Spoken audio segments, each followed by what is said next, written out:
Oremos juntos.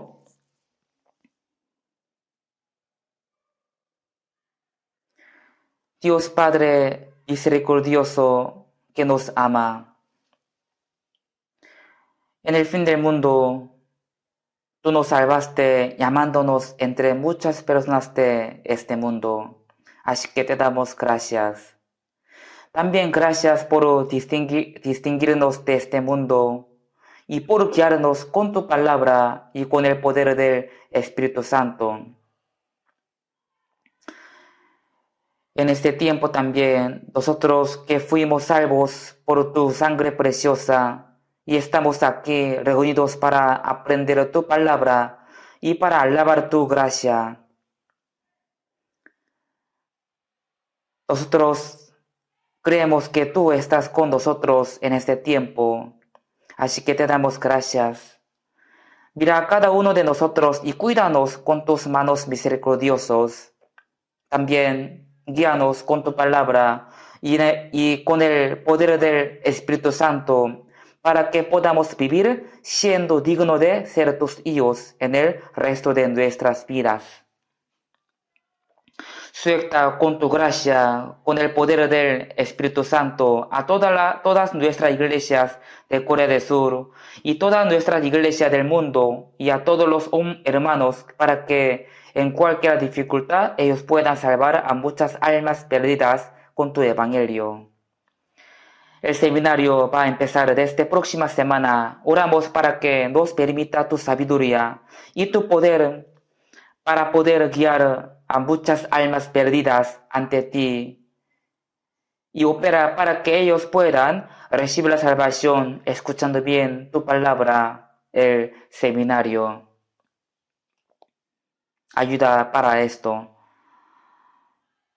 Señor, que nos da las palabras necesarias y nos enseñas el camino donde debemos andar. Ayúdanos en este tiempo para que podamos entender tu palabra y tu santa voluntad. En el nombre de Jesús, quien nos ama, hemos orado. Amén. Busquemos la Biblia. Segunda de Corintios, capítulo 5, versículo 14.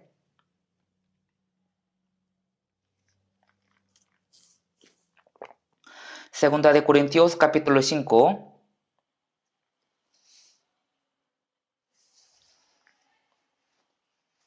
Versículo 14, 15. Segunda de Corintios, capítulo 5, 14, 15. Leamos juntos. Porque el amor de Cristo nos constriñe, pensando esto, que si uno murió por todos, luego todos murieron. Y por todos murió, para que los que viven ya no vivan para sí, sino para aquel que murió y resucitó por ellos.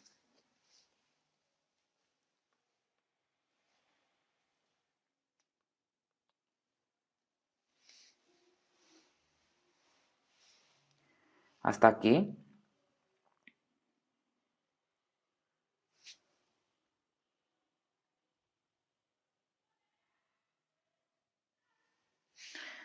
Dios escribió en la Biblia detalladamente cómo los cristianos que tienen salvación tienen que vivir por el resto de sus vidas.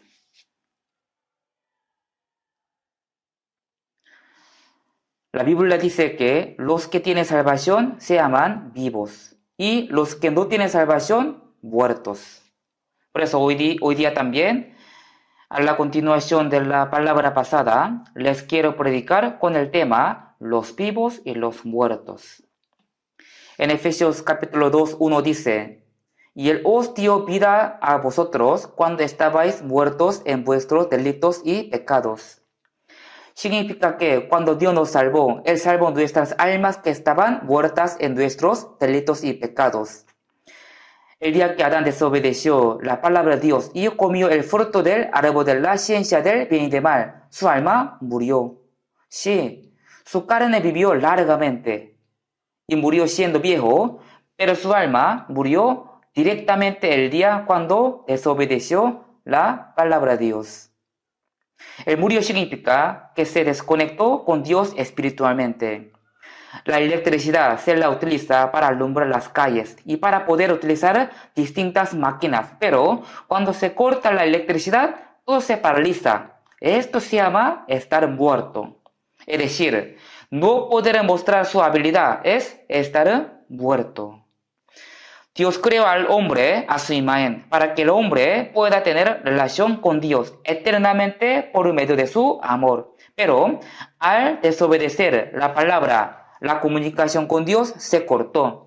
Esto significa que el espíritu está muerto. También, los que nacieron de Adán han sido pecadores y muertos espiritualmente desde su nacimiento. El que tiene el espíritu muerto al morir, ya tiene que morir eternamente con su espíritu. Esto es la muerte segunda. Dios hizo la obra para salvar a las almas que murieron en sus delitos y pecados. Por eso, todos sabemos, la paga del pecado es muerte. Por eso, Jesús, quien es el unigénito de Dios y no tenía ningún pecado, murió cargando todos nuestros pecados y con su sangre nos perdonó. Cuando nosotros entendimos y creímos esto por la ayuda del Espíritu Santo, nuestros espíritus que estaban muertos en los pecados nacieron de nuevo.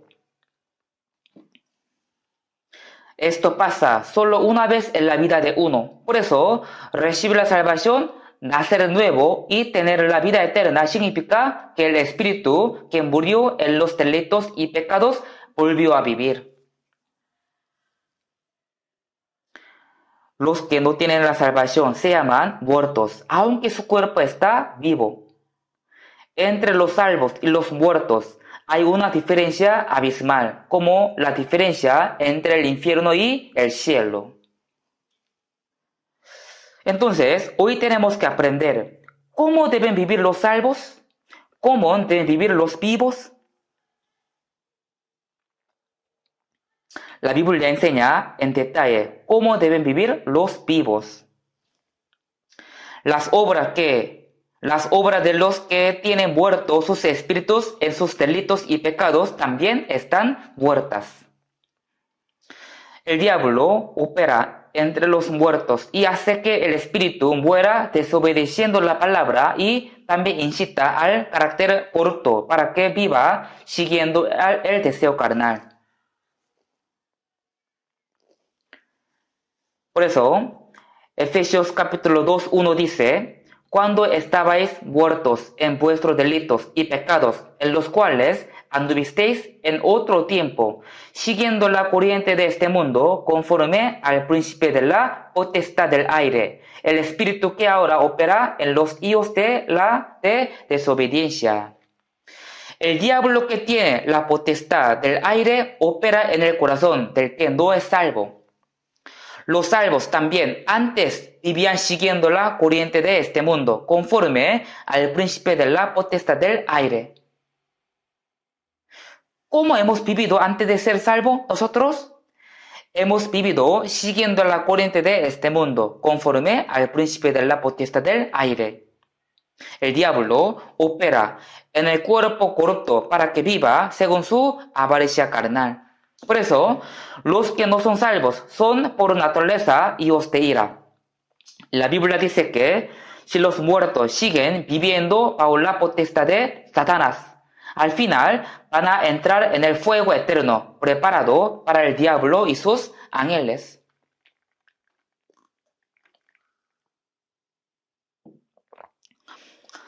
Pero la palabra dice que Dios salvó a nuestro espíritu, que murió en los delitos y pecados. Ya nuestro espíritu renació, nació de nuevo. Entonces, ¿cómo tenemos que vivir siendo vivos? La Biblia nos enseña explícitamente. En el versículo que hemos leído dice: porque el amor de Cristo nos constriñe. Solo por el amor de Dios fuimos salvos, y Cristo es el que nos mostró el amor de Dios. Por eso si vemos Primera de Juan, capítulo 4, 9, dice, en esto se mostró el amor de Dios para con nosotros, en que Dios envió a su Hijo unigénito al mundo, para que vivamos por él. Por su perfecto amor, Dios envió a su Hijo unigénito a morir, cargando los pecados del mundo, para que vivamos por él. El Señor murió y nos redimió, y Él salvó nuestro espíritu, que estaban muertos en los pecados, por medio de su resurrección, superando la potestad de la muerte. Porque el amor de Cristo nos constriñe. Los salvos son los que entendieron el amor de Dios.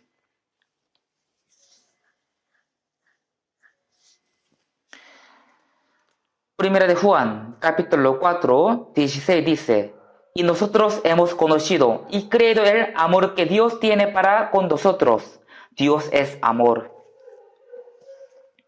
Hemos entendido grande y maravilloso amor de Dios.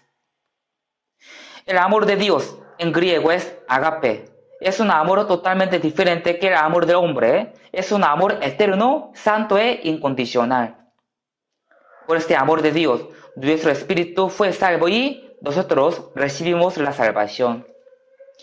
No solamente hemos entendido el amor de Dios y hemos recibido la salvación, sino también el Espíritu Santo sembró el amor de Dios en nuestro corazón. Por eso, en Romanos capítulo 5, 5 dice, porque el amor de Dios ha sido derramado en nuestros corazones por el Espíritu Santo. Al entender la gracia de Dios por la Biblia, ya el Espíritu Santo sembró el amor de Dios en nuestro corazón. Romanos capítulo 5, 8 dice, mas Dios muestra su amor para con nosotros, en que siendo aún pecadores, Cristo murió por nosotros. Aun cuando éramos enemigos de Dios, Cristo murió por el amor de Dios con el que ama hasta a sus enemigos y perdonó nuestros pecados. Este es el resultado del amor de Dios. Hemos entendido ese amor y hemos recibido la salvación por la fe. Los salvos ya tienen el amor de Cristo en su corazón. Porque el amor de Cristo nos constriñe. Esto significa que el amor de Cristo nos arrastró y nos lleva. Nos guía. El apóstol Pablo era un adversario de Cristo, pero al instante que él entendió que Jesús murió por él, aunque era un adversario, él fue arrebatado por el amor de Cristo y vivió por este amor hasta la muerte. Porque el amor de Cristo nos constriñe.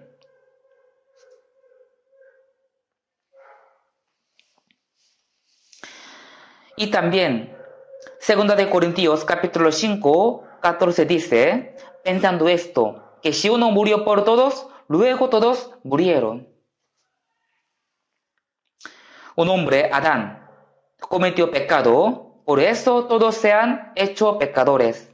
En 1 de Corintios 15, 22 dice, porque así como en Adán todos mueren, también en Cristo todos serán vivificados. El que murió en Adán fue vivificado en Cristo. Pensando esto, que si uno murió por todos, el Señor murió por todos. En San Juan 15 sale, nadie tiene mayor amor que este, que uno ponga su vida por sus amigos. Vosotros sois mis amigos si hacéis lo que yo os mando. El Señor nos salvó a nosotros, que éramos enemigos de Dios, y nos hizo sus hijos, hasta nos convirtió en su amigo. En vez de nosotros, el Señor murió, y por su muerte recibimos la vida nueva, y fuimos hechos su amigo. Ahora somos sus amigos.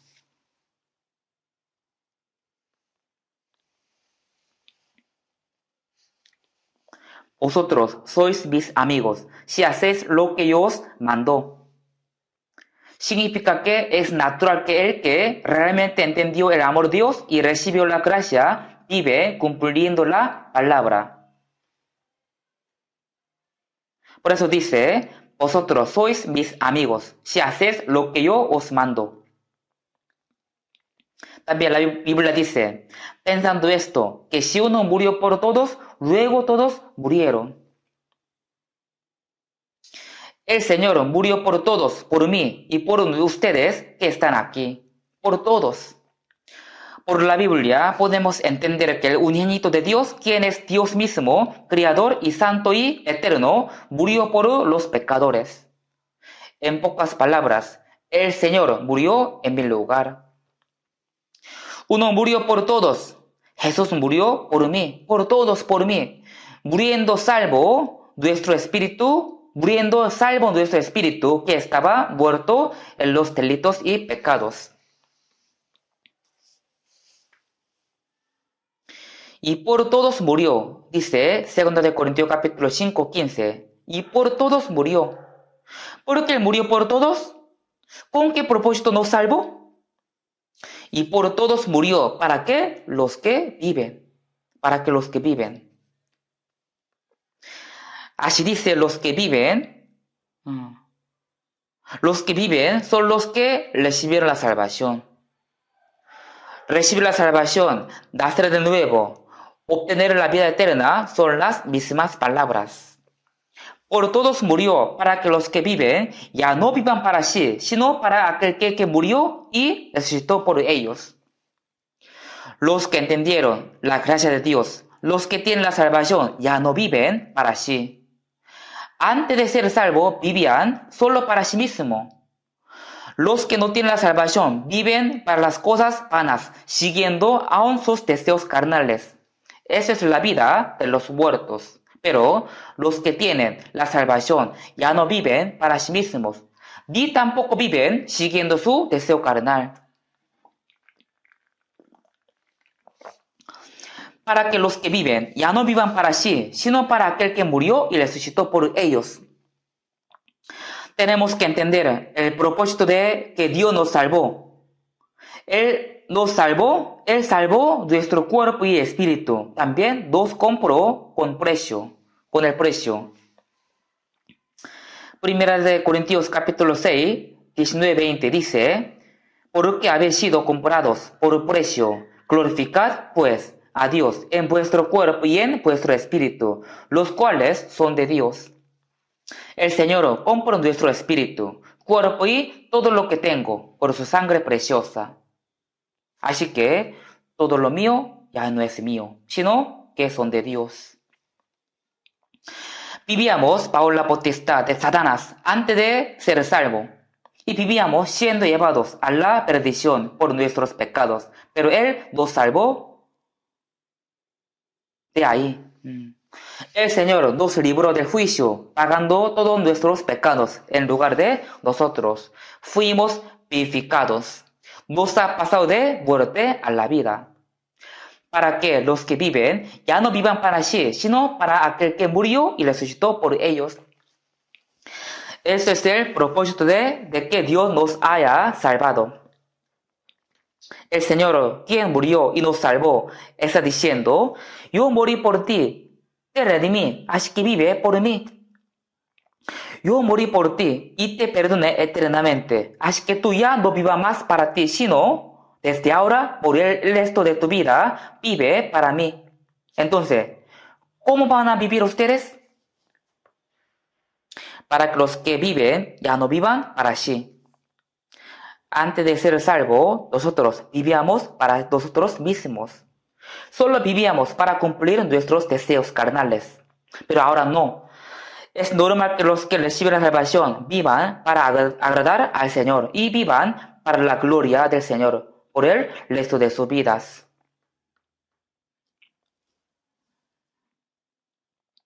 Ya no más. Tenemos que vivir para el Señor, porque ya ahora somos salvos. Vamos a busquemos Romanos capítulo 14.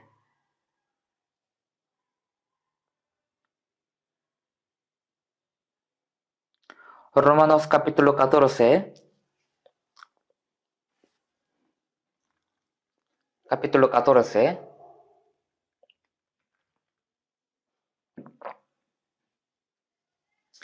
versículo desde 7 hasta 9, yo voy a leer. Porque ninguno de nosotros vive para sí y ninguno muere para sí.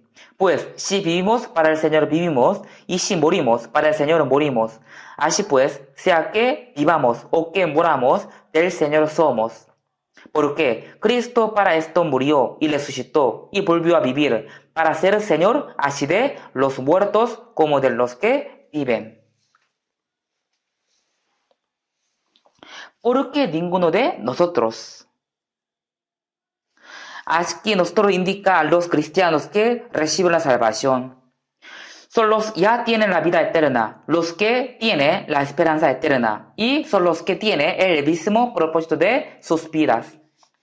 Somos nosotros los que podemos llamar a Dios Padre nuestro. Porque ninguno de nosotros, es decir, nadie vive para sí y ninguno muere para sí. ¿Qué creen ustedes? ¿Qué piensan ustedes? ¿Realmente puede decir amén en su corazón con este versículo? Amén significa, si es verdad lo que dice el Señor, se va a cumplir tal como dice la Biblia, esta palabra. Yo creo en esta palabra. Entonces, ¿realmente están viviendo según este versículo, diciendo amén en su corazón? Porque ninguno de nosotros vive para sí. Y ninguno muere para sí, pues si vivimos, para el Señor vivimos, y si morimos, para el Señor morimos. Así pues, sea que vivamos o que muramos, del Señor somos. El Señor nos compró con su sangre, así que mi vida ya no es mía. Así pues, sea que vivamos o que muramos, del Señor somos. Ahora no tiene el derecho de vivir para sí mismo, ni tampoco tiene la libertad de morir para sí mismo. Todo lo que tengo es de Dios, todo es del Señor. El Señor nos distinguió desde este mundo derramando su sangre, así que nada de lo que yo tengo es mío. Porque ninguno de nosotros vive para sí, y ninguno muere para sí. Pues si vivimos, para el Señor vivimos, y si morimos, para el Señor morimos. No solamente es decir este versículo con nuestra boca, sino realmente tenemos que cumplirlo en nuestras vidas y tenemos que hacerlo. Y versículo 9 dice,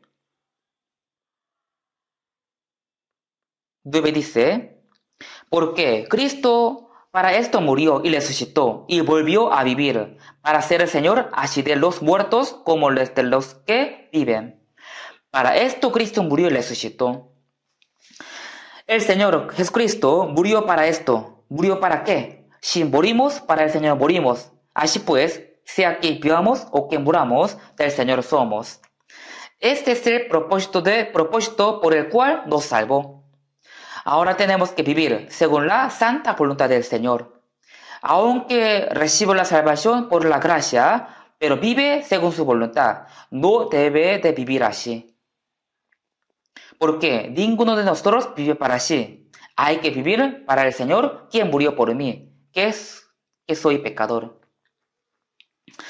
El Señor me preguntará, yo morí por ti, yo derramé toda mi sangre y te perdoné y te salvé eternamente. ¿Y tú qué hiciste por mí?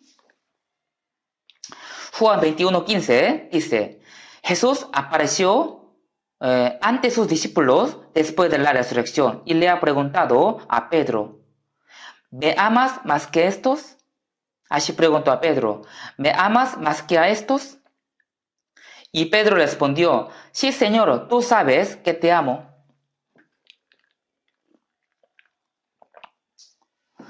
Le ha hecho la misma pregunta 3 veces. ¿Por qué?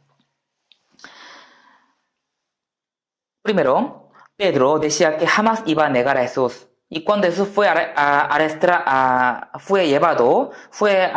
arrestado, lo seguía. Allí la gente le preguntó a Pedro, ¿él también es uno de los discípulos de Jesús? Pero Pedro lo negó 3 veces, jurando y maldiciendo a Jesús. Así él fue muy cobarde. ¿Por qué? Porque lo negó. No quería morir, él tenía miedo de morir. Los discípulos todavía no habían entendido la gracia del Señor. a pesar de que escuchaban muchas palabras siguiendo al Señor durante 3 años y medio. No creían que Jesús iba a morir, iba a resucitar. Los discípulos lo seguían solo para tener un puesto cuando Jesús sea rey. Por esa razón, un discípulo vendió a Jesús con 30 piezas de plata y los otros huyeron. Si Jesús no hubiera resucitado, nadie habría creído en Jesús. Jesús resucitó y apareció ante Pedro y le preguntó, Simón, hijo de Jonás. Simón es el nombre original de Pedro. ¿Por qué primeramente llamó su nombre original? Dios cambió el nombre de Simón a Pedro. Pedro significa la roca. Roca se refiere a la fe. La Biblia dice la fe como la roca. Pero Pedro no tenía la fe como la roca. Por eso Jesús quería empezar de nuevo. Simón, hijo de Jonás. Quiere empezar de nuevo como cuando lo llamó por primera vez en el lago de Galileo. Simón, hijo de Jonás, ¿me amas más que estos? Así empezó otra vez. Tú decías, aunque todos me niegan, tú nunca me ibas a negar. ¿Pero qué te pasó? ¿Y ahora tú me amas más que estos? Pedro sí conocía su pecado. Él se arrepintió de corazón y no podía decir nada al Señor. Sí, Señor, tú sabes que te amo. Sí, Señor, ahora de verdad te amo. Jesús le preguntó a Pedro 3 veces y Pedro habría dicho, seguro, Señor, tú sabes bien que yo te negué. Sin embargo, me perdonaste. Ahora yo te amo con todo mi corazón. De verdad te amo. Pedro tuvo la fe segura y realmente amó al Señor. ¿Me amas más que estos? ¿Me amas más que las cosas del mundo? Dios nos va a preguntar así, de la misma manera. Tenemos que responder a Dios. Pero tenemos que responder honestamente de lo profundo de nuestro corazón, porque el Señor sabe todo. Él sabe nuestro corazón, así que tenemos que responder tal cual nuestro corazón. Señor, hasta abandonar su vida, nos amo. Es obvio que amamos al Señor más que las cosas de este mundo. No hay manera de pagar el amor de Dios perfectamente. Aunque yo no puedo pagar toda la gracia de Dios, pero mi corazón débil, mi cuerpo humilde será su siervo, Señor. Mi cuerpo, mi alma, toda mi vida son del Señor. Aunque vivamos o muramos, queremos que sea su voluntad. Se dice que Pedro fue crucificado al revés, predicando en Roma. Él amó al Señor desde que entendió la verdad hasta su muerte. La respuesta de Pedro se probó con su vida. El apóstol Pablo también fue agarrado por el amor de Cristo y ya no vivía más para sí mismo, sino por el Señor. La vida cristiana y la fe debe ser la verdad. Es decir, si uno cree en la verdad, entonces esa verdad debe cumplirse en su vida y en su corazón realmente.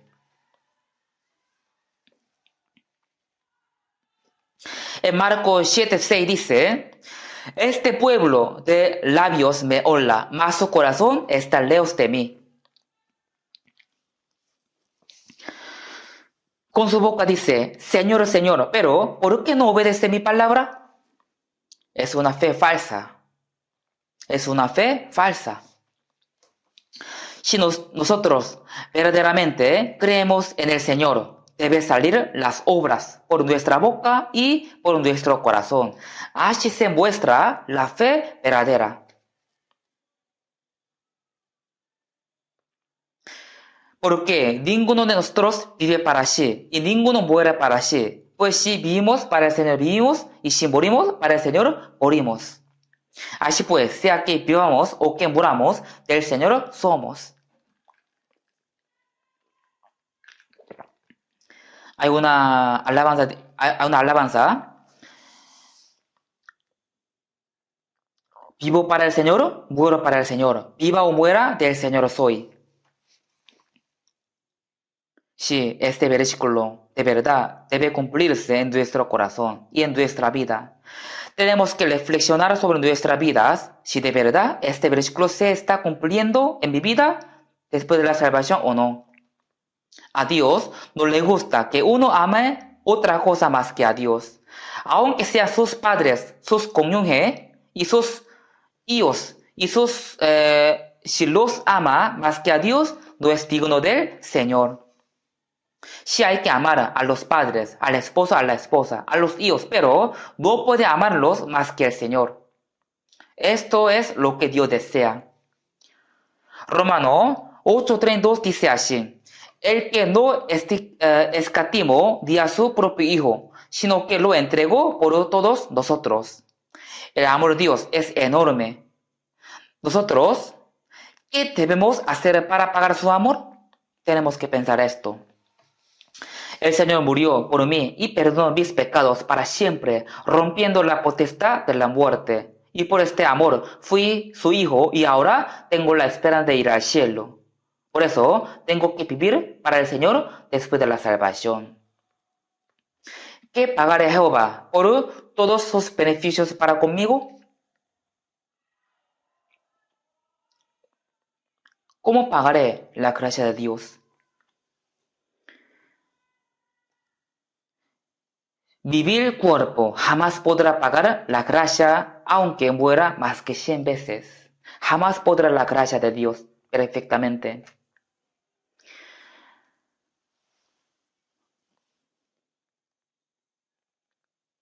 Aunque yo nunca podré pagar la gracia de Dios, pero mi corazón débil, mi cuerpo humilde será el siervo del Señor. Yo soy del Señor. Un siervo no puede tener su deseo, su propio plan, ni su derecho. Solo existe y vive para su amo, su dueño. Jesús también dijo que él era siervo ante Dios. Por eso, en Filipenses capítulo 2, de 6 a 8 dice, el cual, siendo en forma de Dios, no estimó el ser igual a Dios.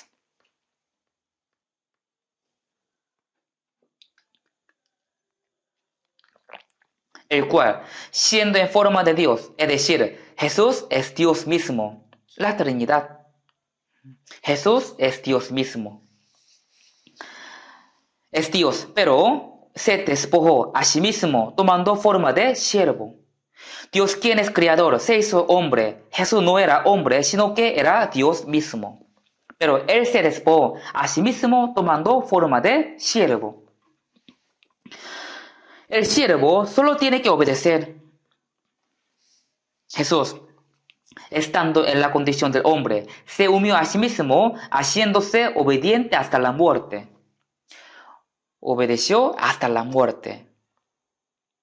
El siervo tiene que obedecer nada más. Aunque no quiera, igual tiene que obedecer.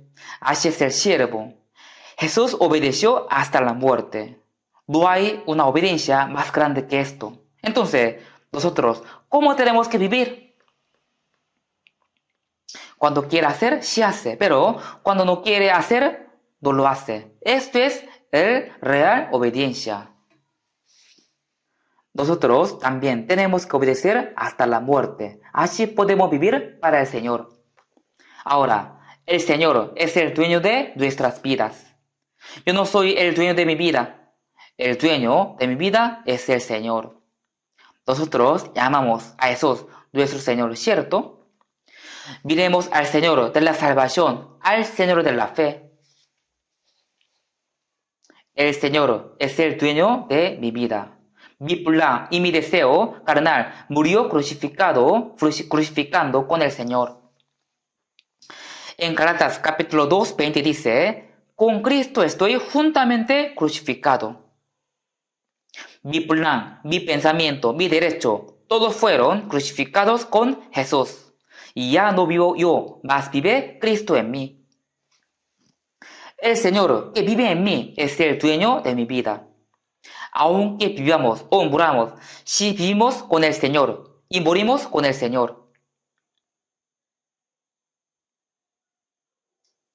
Entonces, con Él entraremos en la gloria eterna. ¿Qué cosa les da miedo en su vida? Tenemos que saber que lo que nos queda de vida es solo para el Señor. Por eso dice la Biblia, habéis sido comprados por precio. También en 1 Corintios 7 dice así, por precio fuisteis comprados, no os hagáis esclavos de los hombres. Nos compró con un precio alto, así que no podemos ser el siervo de otro. También mi cuerpo y mi espíritu no son míos. Dios compró mi cuerpo y mi espíritu y me los ha prestado nada más. En 1 Corintios capítulo 6, 19 dice, ignoráis que vuestro cuerpo es templo del Espíritu Santo, el cual está en vosotros, el cual tenéis de Dios, y que no sois vosotros vuestros. Antes de ser salvo, decíamos que los padres nos han dado este cuerpo. Puede ser correcto. Sí, verdad, mis padres me han engendrado, pero ¿cómo ellos pudieron formarme? Por ejemplo, mi rostro. Salmo dice así, porque tú formaste mis entrañas, tú me hiciste en el vientre de mi madre. Te alabaré, porque formidables, maravillosas son tus obras. Como si mi cuerpo fuera el universo, así son de maravillosas las obras de Dios. Dios formó todo mi cuerpo, también sembró mi espíritu dentro de mi cuerpo. También el que salvó mi espíritu fue Dios. Por eso, yo recibí mi cuerpo de Dios, no lo recibí de mis padres. El que tiene la salvación ya recibió su cuerpo de Dios. Dios me dio mi cuerpo y Jesús lo compró por el precio. También el Espíritu Santo vive en mí. Dios Padre, yo Jesús y el Espíritu Santo. Los tres están dirigiendo mi cuerpo. Así que nosotros no podemos vivir según nuestra voluntad. Nada es mío. Ni mi cuerpo, ni mi espíritu, ni mi tiempo, ni mi juventud. Todos son de Dios. Por precio fuisteis comprados. No os hagáis esclavos de los hombres.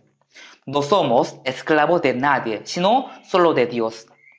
Si vivimos, para el Señor vivimos. Y si morimos, para el Señor morimos. Tenemos que estar claros en esto. Cuando quiere vivir para el Señor, sí vive para Él. Pero cuando quiere vivir para sí mismo, ahí también vive para sí mismo. ¿El Señor nos permitirá este tipo de vida? No, no nos permite. No nos permite. Si aprendemos la vida de los apóstoles y de los cristianos de aquel tiempo, podemos saber que ellos realmente vivían para el Señor. Vivían para el Señor y hasta murieron para el Señor. Pero vivir así no es algo especial, sino es una vida normal para nosotros, para cristianos. Mi cuerpo, mi espíritu y todas las cosas que tengo no son mías. Si tengo algo suyo, muéstralo. ¿Qué cosa puede ser mía? Ya me compró por el precio tan alto. El Señor hasta puede contar mis cabellos. Y me observa siempre hasta cuando trago mi saliva. Siempre me está mirando. Me compró por el precio alto. Entonces, ¿cómo tengo que vivir? Mi vida no es mía. ¿Se ha escuchado el Titanic, que era un barco enorme? ¿Sí o no? Este barco fue hecho en Inglaterra en el año 1912. Dice que en aquel momento era el barco más grande. Incluso entre las maquinarias hechas de aquel tiempo, era el más grande en todo el mundo. Este barco partió de Inglaterra e iba rumbo a Nueva York. En este barco habían 2.208 pasajeros. Al principio todo iba bien en su navegación. Pero cuando estaba cerca de Canadá, chocó contra un gran iceberg y naufragó. Es una historia real. Algunos dicen que realmente han encontrado ese barco, Titanic, debajo del mar. Entre 12.208 pasajeros, 1.514 murieron y 694 personas sobrevivieron. Así dice la información de este accidente. Faltaban muchos botes salvavidas.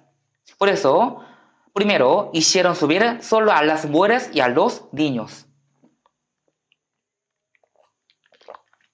Y después los varones pelearon entre ellos para subir a los botes. Pero faltaba los botes. Por eso, primeramente, los guardias que tenían arma decían que si rompen el orden iban a disparar.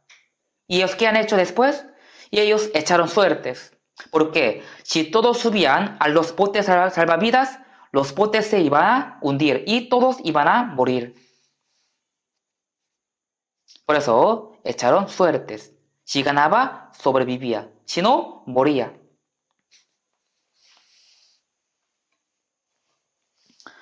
Finalmente ya todos tenían su veredicto. Y ahora yo les cuento un caso real que pasó en Titanic. Habían dos amigos. Entre ellos, uno era creyente en Jesús, era salvo, y otro era incrédulo, no tenía la salvación todavía.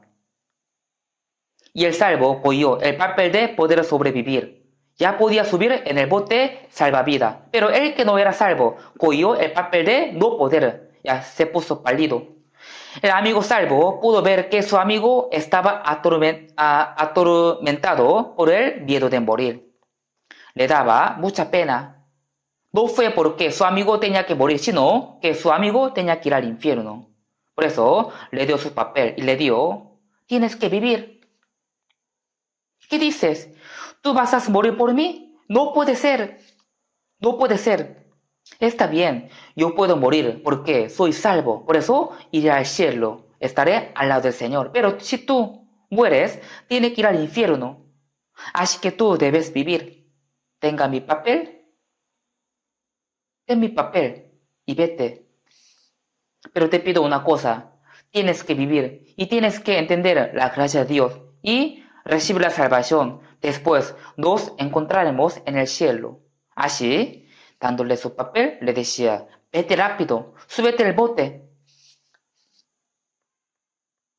Finalmente el amigo, incrédulo, subió al bote y sobrevivió.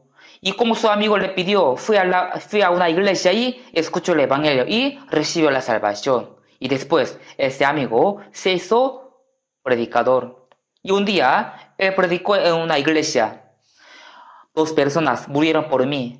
Una fue Cristo, que murió por mi espíritu, y la otra fue mi amigo, que murió por mi vida. ¿Cuán emocionante esta historia es?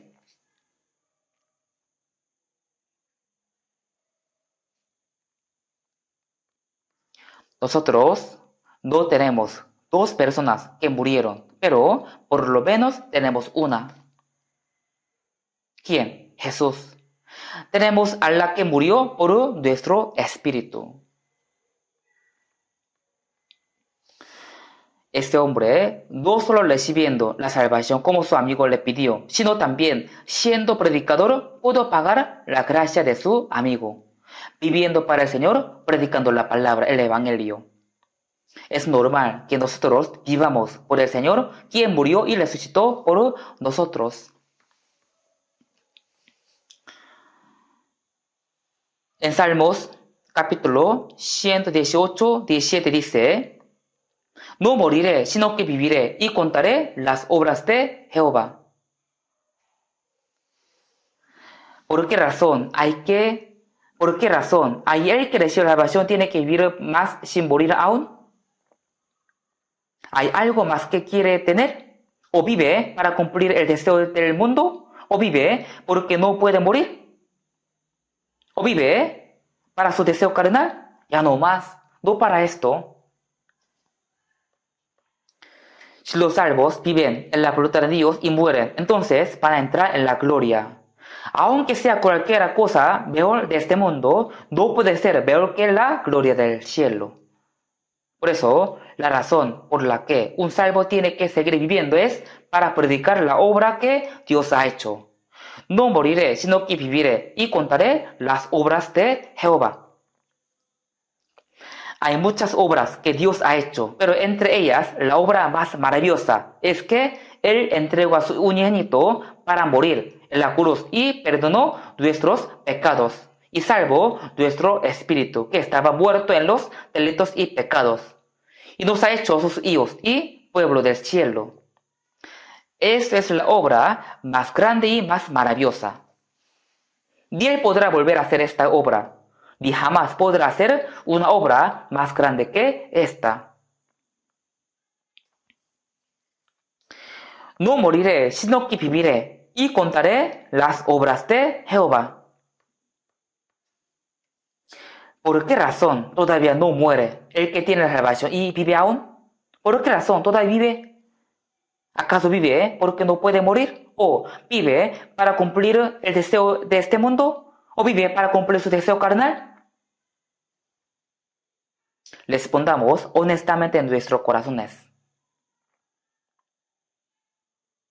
La Biblia dice, no moriré, sino que viviré y contaré las obras de Jehová.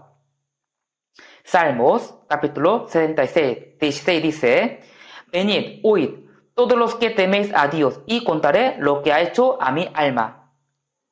Si sabe lo que Dios ha hecho por su espíritu, entonces predicar esta obra y salvar a otro espíritu es vivir para el Señor. ¿Cómo uno puede vivir para el Señor? Ya no más vivir siguiendo su deseo carnal y vivir según la voluntad de Dios, predicando lo que Jesús hizo en la cruz. Esa es la voluntad de Dios y lo que Dios desea. No moriré, sino que viviré y contaré las obras de Jehová, la obra que Dios ha hecho para mi espíritu. Ya hemos entendido esta obra y hemos creído. Entonces, tenemos que predicar esta verdad. Alrededor de nosotros todavía hay muchas personas que no saben qué le va a pasar a su espíritu después de la muerte y tiene el destino de recibir la perdición eterna. Cuando se ha naufragado el Titanic, uno murió por su amigo. No porque le daba pena de su amigo muera, sino por el espíritu de él murió. Nosotros también debemos poder morir para salvar a otras almas. En la iglesia primitiva, todos los apóstoles sufrieron martirio. No solo ellos. El diácono Esteban también fue apedreado evangelizando. No podemos saber exactamente cuántos cristianos se sacrificaron hasta la muerte mientras el evangelio se predicaba. Entonces, ¿qué tenemos que hacer? ¿Cómo tenemos que vivir en este mundo? Vivimos cómodamente en este mundo y vamos al Señor porque ya tenemos la salvación. ¿Así estaré bien? Hebreos capítulo 2, 3 dice, ¿cómo escaparemos nosotros si descuidamos una salvación tan grande? Aún entre los que tienen salvación, algunos no saben cuán grande es la salvación. No saben cuán grande es. Por eso, descuidan la salvación. ¿La salvación? ¿Qué? ¿Es tan importante? Entonces el Señor le dirá, ¿cómo escaparemos nosotros?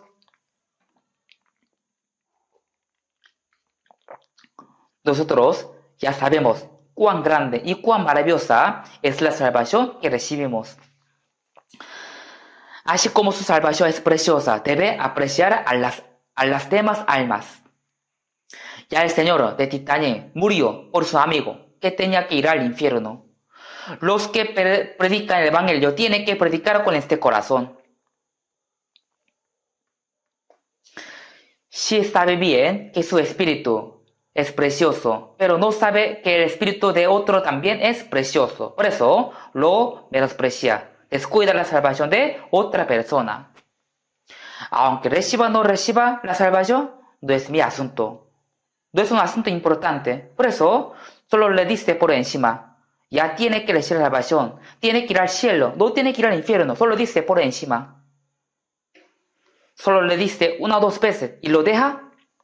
No, tiene que predicar hasta que entienda la salvación, orando mucho, llorando. Si no, su familia, sus amigos le dirán en el infierno. Ah, qué bien, que tú solo estás en el cielo. Tú me dejaste ir al infierno. Pero yo te dije que tenías que recibir la salvación. Si no tenías que ir al infierno. No, tú tenías que predicarme más ansiosamente, más anhelosamente, realmente de tu corazón. Tenías que explicarme hasta llorar. Entonces ahí yo hubiera entendido. Pero tú jamás hiciste esto.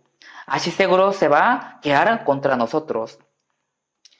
¿Cómo está predicando ustedes? Aunque todavía sus familiares no tienen salvación, solo les dicen por decir, tiene que ser salvo nada más. Ya tenemos que pensar que esa alma que va al infierno si muere hoy día, entonces se quedará eternamente. Entre muchas obras para pagar la gracia de Dios, una obra es, no moriré, sino que viviré y contaré las obras de Jehová. Tengo que enseñar lo que el Señor hizo por mi espíritu a otras personas. Hechos capítulo 20-24, el apóstol Pablo dijo, de ninguna cosa hago caso, ni estimo preciosa mi vida para mí mismo, contra el que acabe mi carrera con gozo, y el ministerio que recibe el Señor Jesús, para dar testimonio del evangelio de la gracia de Dios. El apóstol Pablo recibió una misión importante de Dios. Fue predicar el evangelio de la gracia que Jesús muriendo en la cruz y derramando la sangre para el perdón de pecado. Dice, contra el que acabe mi carrera. ¿Cuándo se acaba su carrera? Cuando muera. Y dijo, de ninguna cosa hago caso, ni estimo preciosa mi vida para mí mismo. Si vemos 2 Corintios 11, el apóstol Pablo, predicando el evangelio, sufría por frío, desnudez, hambre y fatiga. También muchas veces fue encarcelado, fue azotado y sufría por los peligros de muerte muchas veces.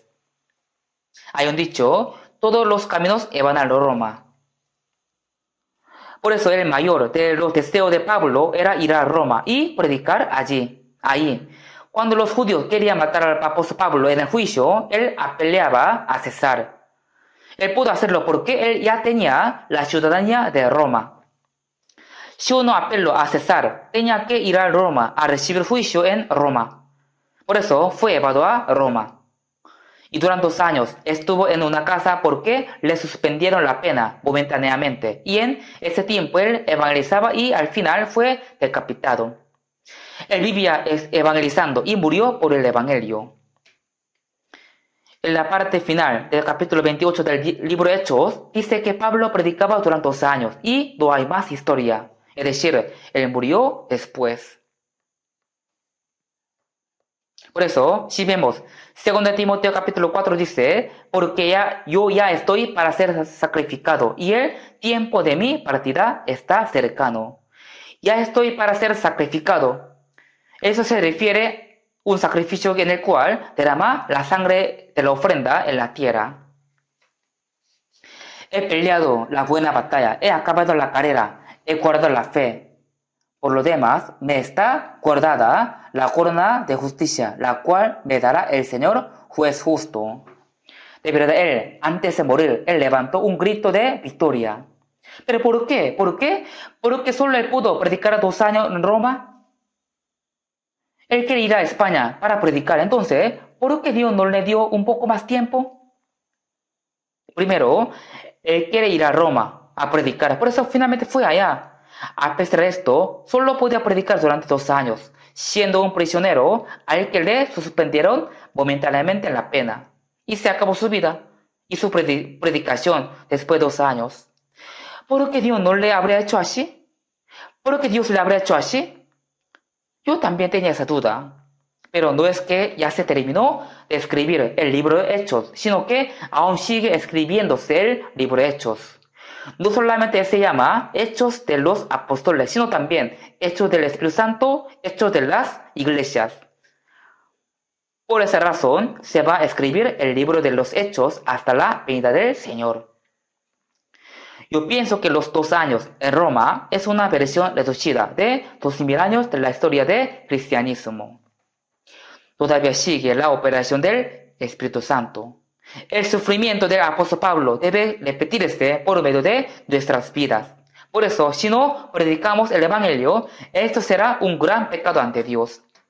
Santiago capítulo 4 dice así, si alguien sabe hacer lo bueno y no lo hace, él es pecado. Lo bueno es hacer la voluntad de Dios. Lo bueno es hacer la voluntad de Dios. Santiago capítulo 4 dice, en lugar de lo cual deberías decir, si el Señor quiere, viviremos y haremos aquello o aquello, esto o aquello. Pero ahora os jactáis en vuestras soberbias. Todavía jactancia semejante es mala. Si el Señor quiere, viviremos y haremos esto o aquello. Si no es la voluntad de Dios, entonces no lo tenemos que hacer. De esta manera tenemos que vivir. Pero ahora os jactáis en vuestras soberbias. Las cosas que son la voluntad de Dios son las cosas que no son la voluntad de Dios son las soberbias y son malas.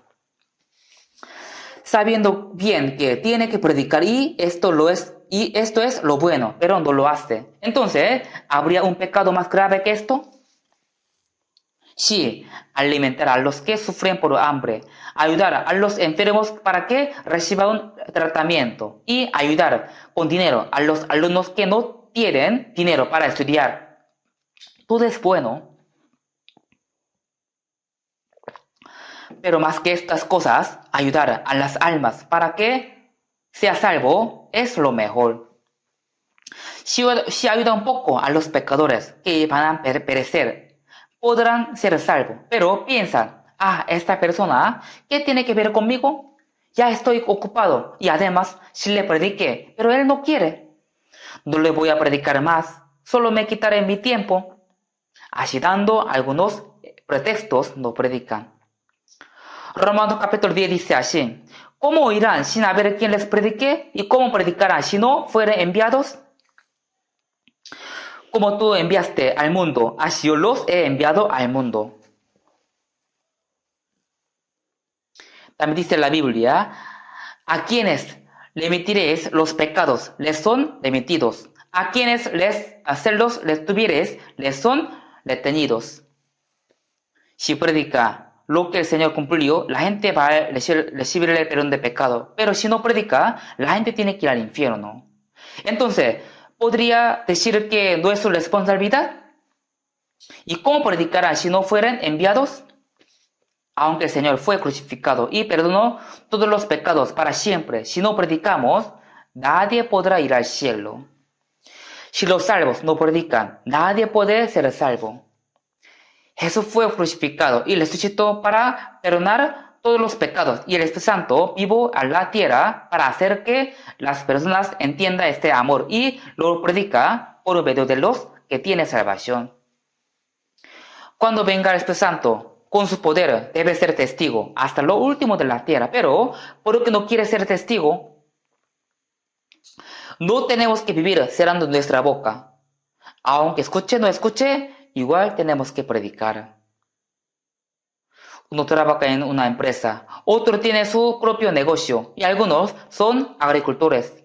Otro se dedica a la construcción, sea cual sea su trabajo. Esto es solo una manera de vivir nada más. No puede ser un propósito de nuestra vida. Solo los pastores, predicadores y misioneros pueden predicar el Evangelio en absoluto. Si vemos en Hechos capítulo 8, hubo una gran persecución a los cristianos en Jerusalén y todos fueron esparcidos, excepto los apóstoles. No es que ellos huyeron por miedo de morir, sino que andaban evangelizando por donde quiera que iban. Por ejemplo, hubo un incendio y para apagar el fuego lo golpeaba. Y por la chispa, el fuego se expande más. Como esto, cuando haya gran persecución, Dios esparció a los cristianos a otros lugares. Jesús dijo que sea el testigo de él en Jerusalén, en toda Judea, en Samaria, hasta lo último de la tierra. Pero si solo estaban reunidos en Jerusalén, ¿cómo podían predicar a otros lugares? Por eso, Dios ha golpeado a los cristianos y los esparció para que pudieran predicar rápidamente. Los que predicaron por donde quiera que iban eran hermanos normales. Así también todos nosotros tenemos que predicar. ¿Qué profesión tenemos? Tenemos que pensar esto. Tenemos que decir que yo soy predicador. Rey David unificó el reino de Israel y rey Salomón lo recibió con mucha riqueza. Y el rey Salomón dio en Eclesiastes capítulo 1:1, palabras de predicador, hijo de David, rey en Jerusalén.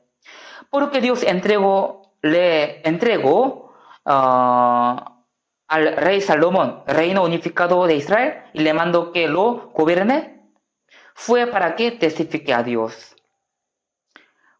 Por esa razón, rey Salomón dijo, palabra de predicador. O sea, él dijo a sí mismo que él era predicador.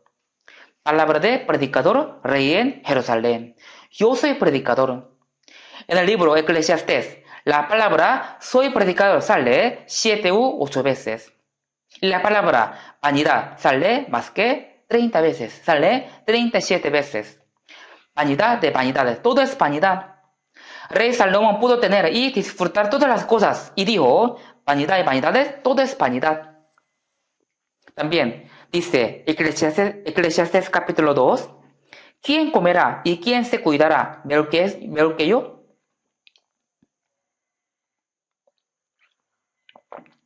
Hay una cosa que es mejor que comer, y esto lo da Dios, que es la alegría del Espíritu.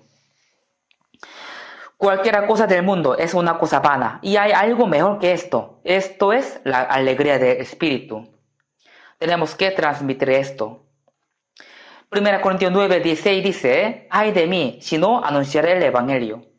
También dice, Proverbios 24, libra a los que son llevados a la muerte, salva a los que están en peligro de muerte. El que mira por tu alma, ¿él no conocerá? Está engañando a su conciencia. Sabiendo que tiene que hacer lo bueno, pero no lo hace, es pecado. Aunque escuchen o no escuchen, tenemos que predicar. Predicando a 10 o 20 personas, entre ellos, si uno recibe la salvación, entonces ya tenemos éxito, ya tiene éxito. Predica un poco y no puede, por eso no va a intentar más. Ni siquiera ha intentado, pero dice que no puede. Primero, ore a Dios y tiene que esforzarse más. Si vemos en Colosenses capítulo 4:11 dice, son los únicos de la circuncisión que me ayudan en el reino de Dios. Dice así, son los que me ayudan en el reino de Dios. Es decir, son los que trabajan junto para el reino de Dios. ¿Cuán preciosos son ellos? Los que trabajan para el reino de Dios, viviendo en la tierra. Los que trabajan para las cosas espirituales en esta tierra. Los que trabajan para las cosas eternas, viviendo en el tiempo y en espacio. Los que trabajan para la gloria eterna y viven en este mundo corruptible.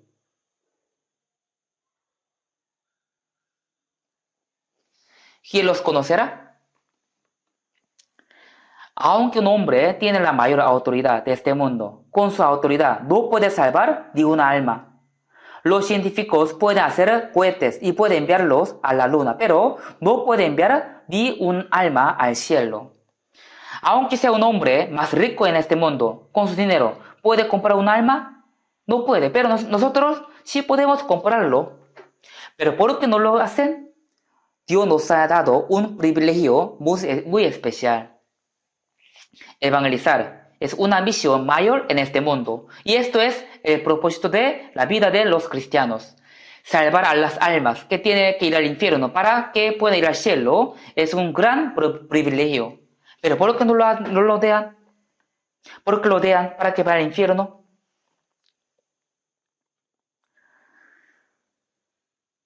Vamos a buscar Romanos capítulo 6, versículo 12 y 13. Capítulo 6, versículo 12 y 13.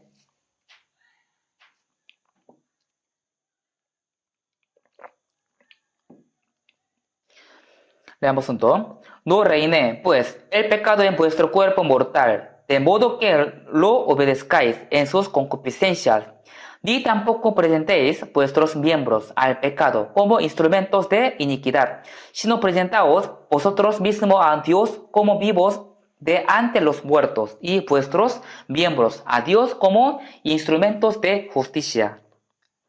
Aquí dice, no reine, pues, el pecado en vuestro cuerpo mortal. Nosotros ya somos salvos, pero igual todavía tenemos el carácter pecaminoso en nuestro cuerpo. Por eso tenemos que ir santificándonos con la palabra y el Espíritu Santo y el deseo pecaminoso tiene que ir cambiándose poco a poco. De modo que lo obedezcáis en sus concupiscencias. Los salvos no tienen que vivir siguiendo sus concupiscencias, sino presentaos vuestros miembros a Dios como instrumento de justicia. No reine, pues, el pecado en vuestro cuerpo mortal. Nuestro cuerpo sí o sí un día va a morir. Por eso, en este mundo no tenemos que vivir siguiendo las concupiscencias para que el pecado no reine en nuestro cuerpo. Y también, presentaos vuestros miembros a Dios como instrumento de justicia.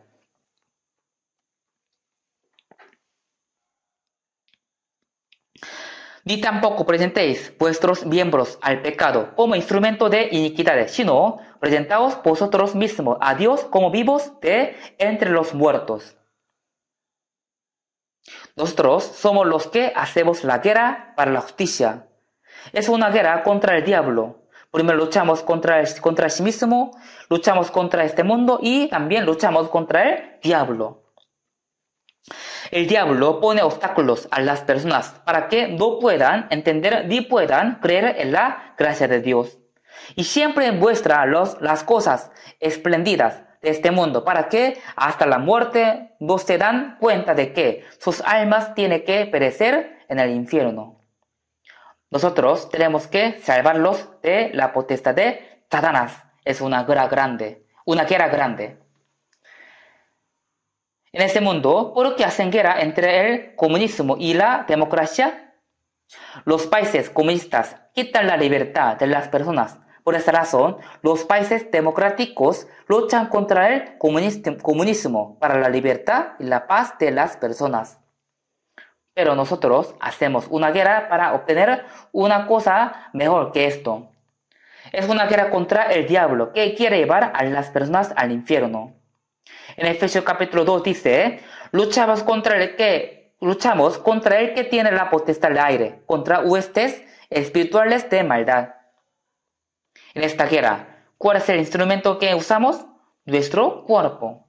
Ni tampoco presentéis vuestro miembro al pecado como instrumento de iniquidad, sino presentaos vosotros mismos a Dios como vivos de entre los muertos y vuestro miembro a Dios como instrumento de justicia. Los vivos presentan sus cuerpos a Dios como instrumento de justicia. Si los entregan a Dios, entonces Dios cumple su santa voluntad utilizándolos. O sea, ayuda para que tengan la victoria en la guerra.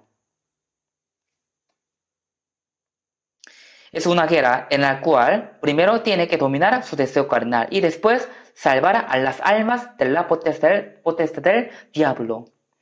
Presentaos vuestros miembros a Dios como instrumento de justicia. Antes de recibir salvación, entregamos nuestro cuerpo al diablo como instrumento de iniquidad y fuimos utilizados por él. Pero ahora tenemos que entregar nuestro cuerpo a Dios como instrumento de justicia. ¿Cómo tenemos que utilizar nuestro cuerpo? No lo tenemos que utilizarlo para cometer los pecados, sino que debemos entregarlo a Dios. Entonces Dios lo utiliza santamente.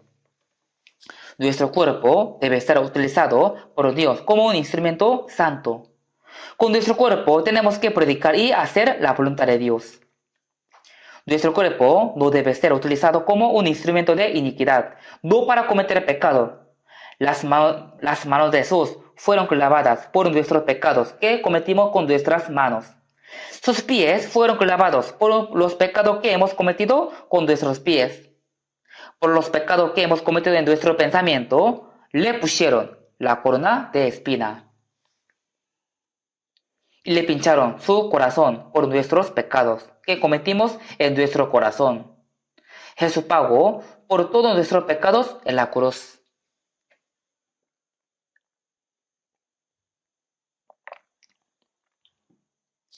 Jesús murió por nuestros pecados.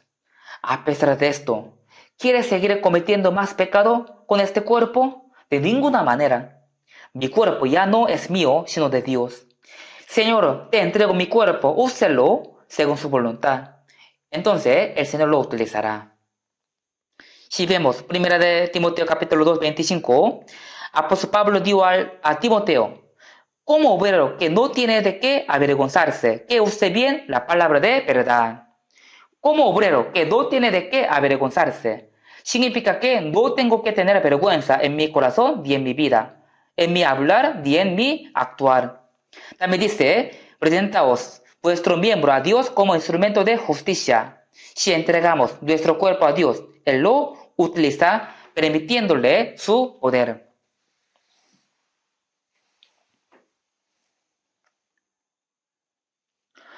Busquemos Romanos capítulo 12. Romanos capítulo 12, versículo 1 y 2. Romanos capítulo 12, versículo 1 y 2.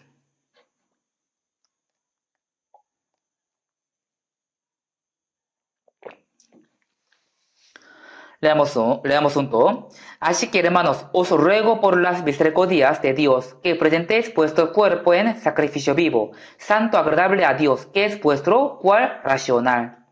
No os conforméis a este siglo, sino transformaos por medio de la renovación de vuestro entendimiento, para que comprobéis cuál sea la buena voluntad de Dios, agradable y perfecta. El apóstol Pablo dijo, así que, hermanos, está diciendo esta palabra a los hermanos, o sea, a los salvos. Os ruego por las misericordias de Dios. Si recibieron la misericordia de Dios, entonces, por favor, escuchen mi palabra. Les pido un favor. Os ruego. Estaba rogando con todo su corazón. Os ruego por las misericordias de Dios. Aquí dice misericordias. Esto es un sentir que Dios le da a los que le compadece.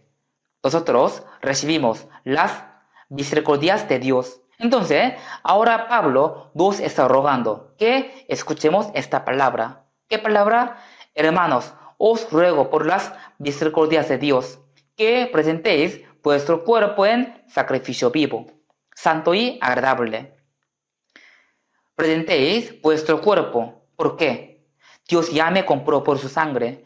Compro mi cuerpo, también mi espíritu. Sacrificio vivo. Mi cuerpo no es mío, porque Dios lo compró con la sangre de Jesús. Pero tenemos que saber que presentar nuestro cuerpo, no solo el cuerpo, sino hay que presentar mi cuerpo, mi espíritu, mi carácter, toda mi vida. Es decir, todas las cosas que se encuentran en mi vida. Presentéis vuestro cuerpo en sacrificio vivo, santo, agradable a Dios, que es vuestro culto racional. En la época del Antiguo Testamento mataron a una oveja, una cabra o un becerro y lo presentaron como ofrenda. Pero ahora, en nuestro tiempo, tenemos que presentar toda nuestra vida, todos los pensamientos, todas nuestras cosas, nuestras acciones mientras vivamos. Tiene que ser sacrificio vivo, santo y agradable a Dios. Presentéis vuestros cuerpos en sacrificio vivo. Nuestra vida entera debe ser un sacrificio vivo, santo y agradable a Dios. Dios mandó al rey Saúl que matase todos de los amalecitas, pero él debe vivir a los animales gordos y todo lo bueno. El rey Saúl dijo, no los maté porque yo quería sacrificarlos a Dios. Yo quería darlo a Dios. Ahí, en 1 de Samuel capítulo 15, 22, Samuel dio a Saúl. Ciertamente, el obedecer es mejor que los sacrificios. Y el prestar atención que la grosura de los carneros. Como pecado de adivinación es la rebelión y como ídolos e idolatría la obstinación. Estaba diciendo que obedecer es mejor, mucho mejor que los sacrificios.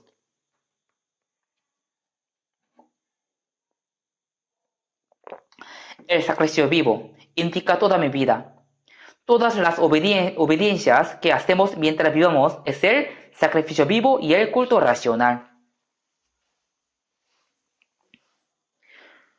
Yo, cuando era estudiante de escuela, mi escuela me obligó a ir a la iglesia de ellos cada fin de semana. En ese entonces yo no era salvo. Cuando fui allá, siempre decía, hagamos junto el culto. los que le adoran en espíritu y en verdad es necesario que adoran. Diciendo así, ellos hicieron culto. Entonces, yo cada fin de semana me bañaba bien, me pusieron ropas limpias y elegantes, y ya la Biblia estaba polvosa, y así yo soplaba el polvo, soplaba. Llegando a la iglesia como si fuera un santo y le decía al Señor, Señor, reciba mi sacrificio vivo. ¿Esto era sacrificio vivo? No, se está burlando de Dios. Viven como quiera durante una semana. Solo el fin de semana se reúnen en la iglesia y hacen un culto piadosamente. ¿Esto es un sacrificio vivo? ¿Piensa que Dios es como un ídolo? Están ignorando a Dios. ¿Qué es el sacrificio vivo? No solamente en la iglesia, sino también en su hogar, en su trabajo, en su colegio, en todos los lugares donde yo estoy. Mi hablar, mi actuar tiene que ser conforme a la voluntad de Dios. Esto es el sacrificio vivo y el culto racional. Dios es espíritu, Él no es carne, no es un ser carnal, sino es un espíritu. Si Dios es de carne, entonces, cuando diga el día domingo, Señor, reciba mi vida como un sacrificio vivo, actuando piadosamente, después de vivir como quiera durante una semana.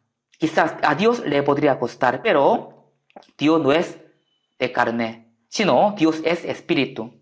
Dios jamás será engañado ni será burlado.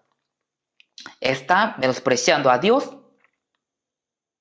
De verdad. ¿Piensa que Dios es un ídolo? No es así.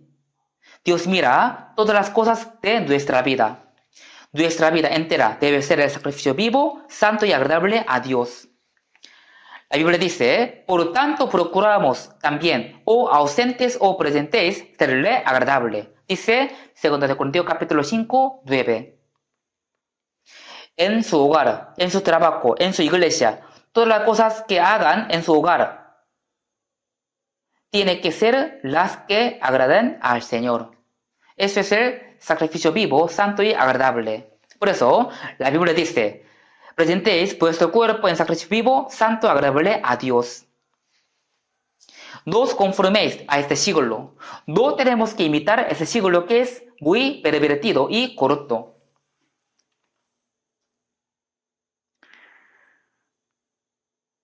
Sino transformaos por medio de la renovación de vuestro entendimiento. Tenemos que transformarnos por medio de la renovación.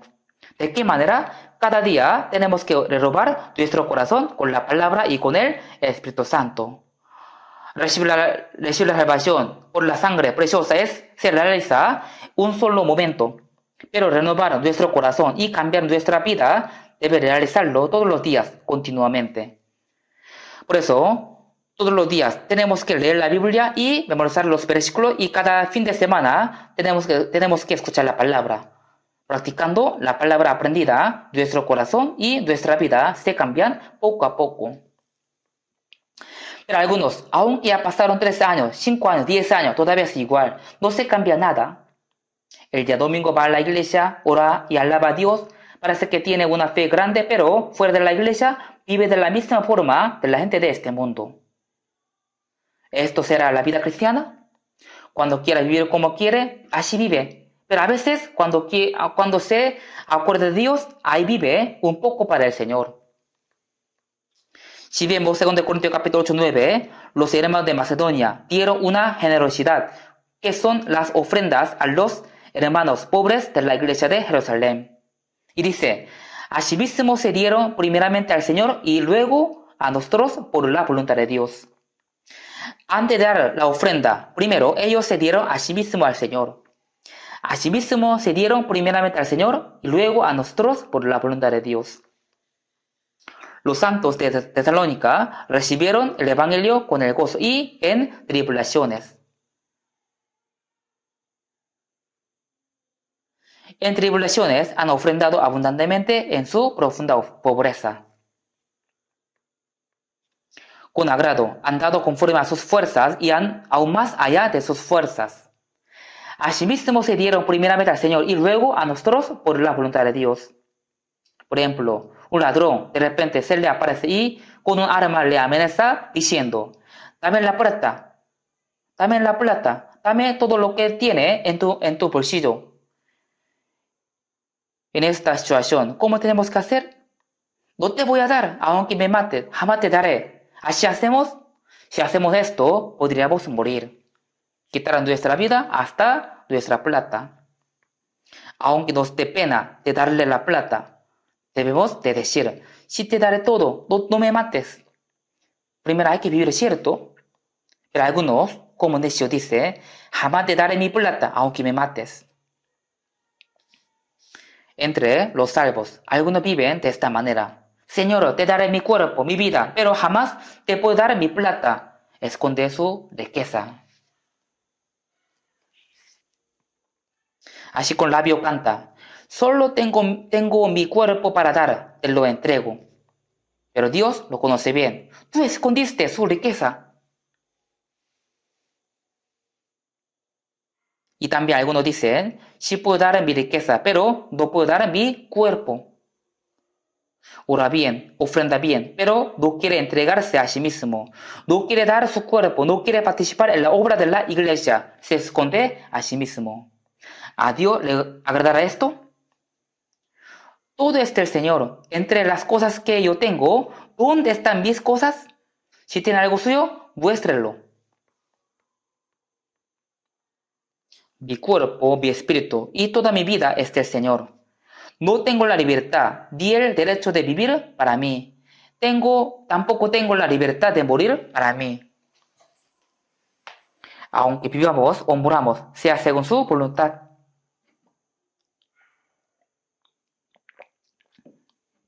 Algunos, cuando tienen una pequeña dificultad, dice, quiero morir, me voy a matar. ¿Puede morir cuando quiera? Su vida no es suya, pero ¿por qué dice que va a morir? ¿Porque lo desea? Aunque vivamos o muramos, según sea su voluntad.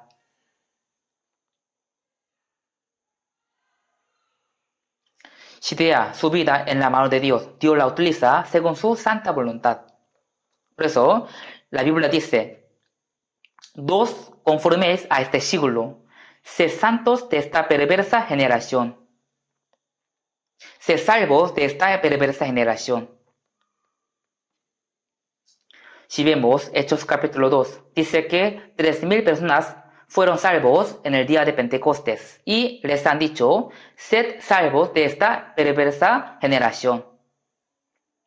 Ser salvos de esta perversa generación significa tenemos que ser distinguidos de este mundo. Desde el momento que la salvación hasta la muerte hay que estar distinguido desde este mundo. No os conforméis a este siglo, sino transformaos por medio de la renovación de vuestro entendimiento.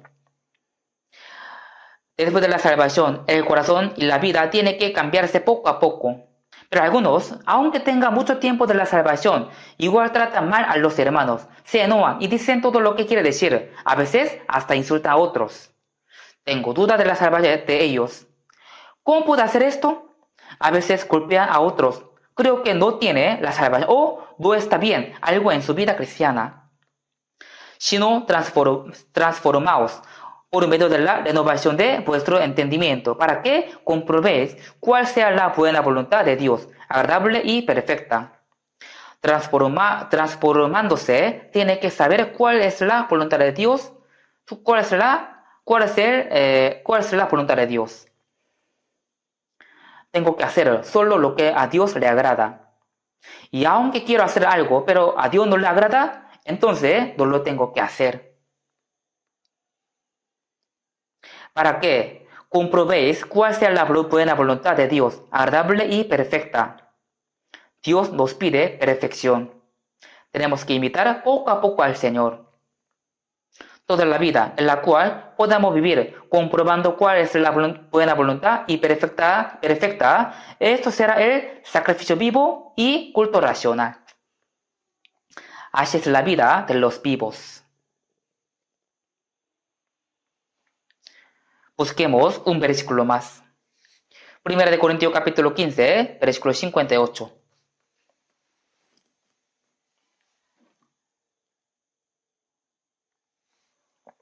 Capítulo 15, 58. Leamos junto. Así que, hermanos míos, amados, está firmes y constantes, creciendo en la obra del Señor siempre, sabiendo que vuestro trabajo en el Señor no es en vano. Hermanos míos, amados, está firme y constantes. Tenemos que estar firmes y constantes. Hay un himno que dice, todas las promesas del Señor Jesús, en ellas para siempre confiaré. Así es la letra. Hay que estar firme encima de la palabra. Estar firme. O sea, nuestra mirada tiene que fiarse en el Señor firmemente. Y constantes. Tenemos que estar constantes en la esperanza. Nosotros fuimos salvos para la esperanza y con ella estamos viviendo. Constantes en la esperanza. Y dice, creciendo en la obra del Señor siempre. Dice siempre. A veces vive para el Señor y a veces no vive para el Señor. No, de esta manera. Siempre. Si hemos hecho mucho trabajo para el Señor, pero no tenemos que estar satisfechos con lo que hemos hecho. Obedecer hasta la muerte. Tenemos que ser fieles hasta la muerte. Creciendo en la obra del Señor siempre, sabiendo que vuestro trabajo en el Señor no es en vano.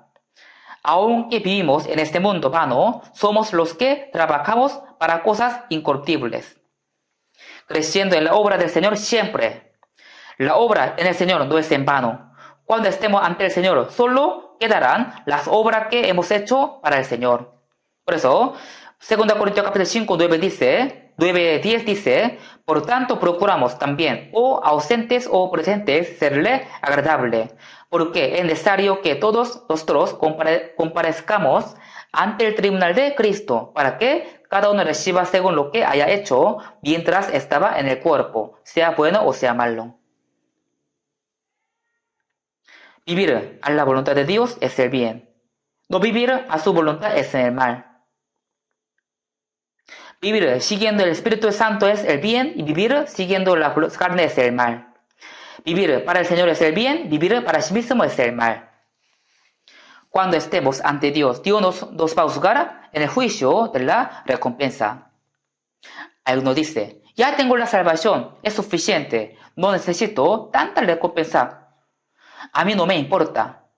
Cuando vaya ante Dios, ¿puedo decir esto otra vez? Aún, los que tienen que ir al infierno reciben el juicio según su obra y entran en el infierno. Así dice Apocalipsis capítulo 20, versículo de 12 a 15. Si no tiene salvación, ya los puede echar al infierno directamente a un solo lugar juntos. Pero, ¿por qué primero juzga a cada uno según su obra? Porque según lo que haya hecho en su cuerpo, va a sufrir cada uno por separado por niveles. ¿Y por qué Dios también juzga a los salvos?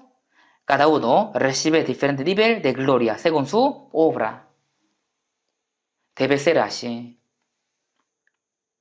Salvación por la gracia. Juicio por la obra, según la obra. Por eso Pablo dijo, me está guardada la corona de justicia, la cual me dará el Señor, juez justo en aquel día. Tenemos que anhelar ese día. No vivamos en el resto de nuestra vida haciendo según lo que queramos, sino vivamos pensando que un día recibiremos el juicio según lo que hemos hecho, como los vivos. No somos muertos, sino vivos. Hoy les enseñé cómo debemos vivir como los vivos. Desde mañana empieza el seminario. Espero que todos puedan participar. ¿Y todos ya tienen invitados y están orando por ellos? Si aún no tiene, desde ahora piensen a quién vas a predicar y lleven las invitaciones. Orando mucho, entréguele la invitación. Entonces Dios va a mover el corazón de su invitado para que reciba la salvación. No se rindan. Si predican con todo su esfuerzo, Dios les va a ayudar. En ese seminario también tenemos que salvar a muchas almas perdidas para que Dios reciba la gloria y la felicidad. Oremos juntos. Dios Padre y misericordioso, gracias por salvarnos con tu sangre. Tú nos compraste con tu sangre, así que nuestro cuerpo y nuestro espíritu son todos tuyos, Señor. Ayúdanos para que no vivamos paz para nosotros mismos, sino para el Señor y para su voluntad y su gloria. Y utilizarnos preciosamente según su voluntad. Desde mañana se va a realizar el seminario. Opera para que en esta vez también muchas almas puedan recibir la salvación por nuestra oración y por nuestro trabajo, uniendo nuestro corazón. Todas las cosas las dejamos en tus manos. En el nombre de Cristo, quien nos ama, hemos orado. Amén.